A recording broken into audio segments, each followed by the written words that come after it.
Hello guys, maglakad-lakad tayo sa farm. Yan. Kasi ang linis-linis ngayon, masarap masarap maglakad kasi wala ng araw, malamig na sa farm at saka ang linis-linis na. Yan. Number na lang ang kulang ng ating mga tipi. Yan sa kabila, may mga number na ang tipi. Dito wala pa. Doon sa ibaba, wala pa. So malaki pa yung tatrabahuin natin. Kasi maglalagay pa tayo na villa dyan sa taas. Tapos sa phase 4 naman, nag-uumpisa na yung ating mga paglalagay ng tipi. Akala ko guys matapos ng 1 week. Baka hindi pa matapos ng 1 buwan guys. Matagal pa pala kasi yung paggawa ng tipi. Hindi basta-basta. May ruska pa, ihulma pa yan. Tapos, straight pa yung pag-ano natin dyan. So, medyo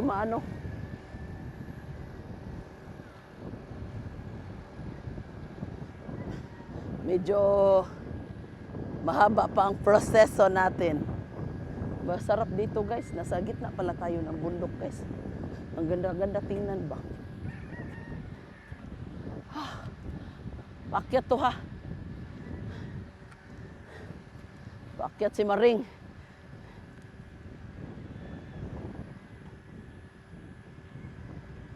Hala, ang ganda ng araw. Ang ganda tingnan ng araw. Sunset guys. Sa bukid. Malamig dito. Kasi medyo mataas na bundok eh. Pero sarap lang maglalakad. Pag ganito malinis, alam mo ang hangin ay parang fresh na fresh. Kasi nasa gitna tayo ng bundok. Nasasala yung mga dirt sa mga dahon ng puno. Pero masarap to kasi pababa tayo. Parang pababa sa bundok ba. Mas makikita natin yung ating mga manok. Sige, punta tayo dyan.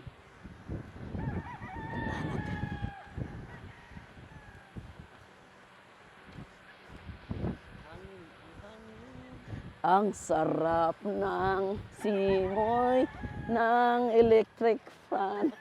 Electric fan, hangin man to.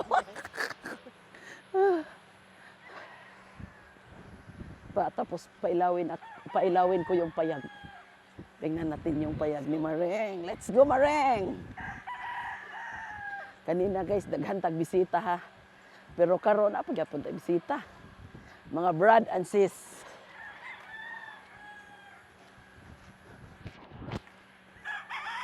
Lalakad lang si Maring dito para. Tapos guys, yung hideout ni Maring guys, may haligi na guys ha. Ang daming haligi guys. Medyo malaki siguro yan.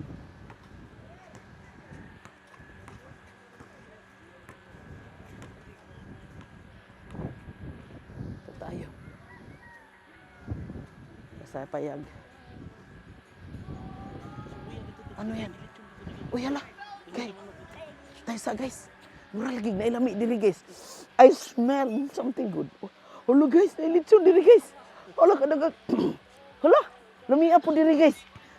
Lechon, manok Bisaya yan ha.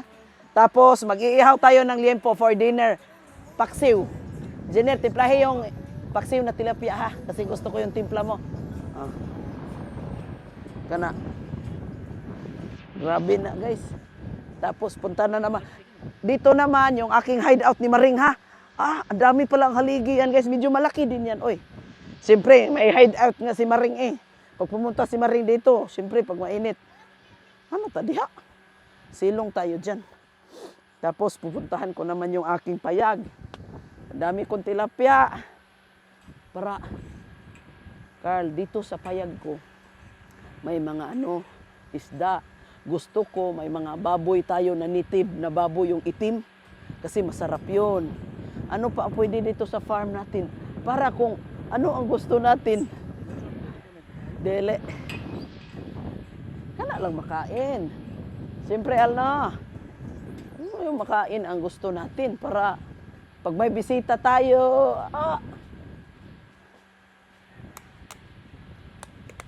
di ba? Oh. Pag ano dito, siyempre. Ay, thank you Lord, nakaupo naman si Marimay. Uy, bakit wala palang sandalan yan? Ha? Sino may sabi? Bakit wala? Anak mo guna. Baliktad na pala. Kasi yung zipper, dapat sa ilalim.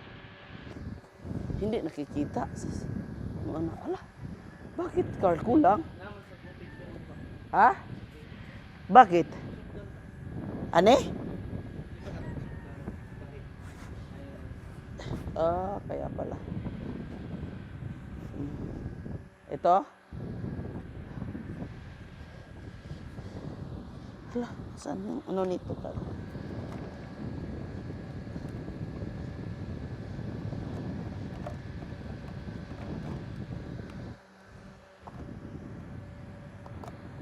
Hala.